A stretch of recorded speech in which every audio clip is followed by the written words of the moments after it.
Russia's cooperation with Southeast Asia is steadily expanding, with trade increasing across the region, including with Vietnam, President Vladimir Putin said on early June 19, local time.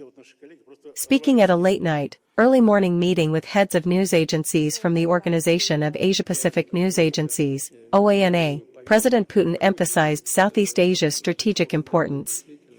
Russia views Southeast Asia as a very promising region, he said, adding that the region's share in the global economy and its growth rate are both above the world average.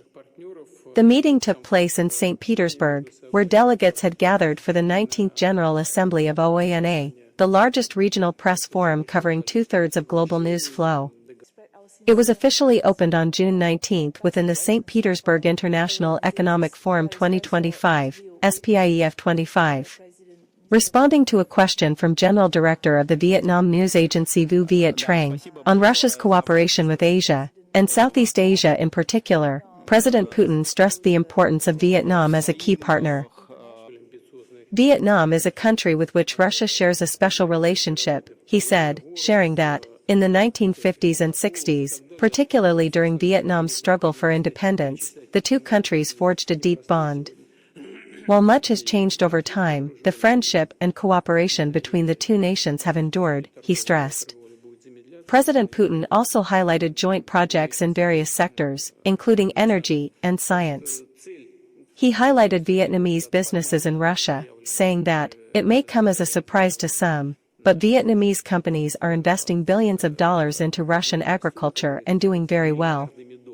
The Russian president also pointed to human resource training and cultural exchange as pillars of the bilateral relationship.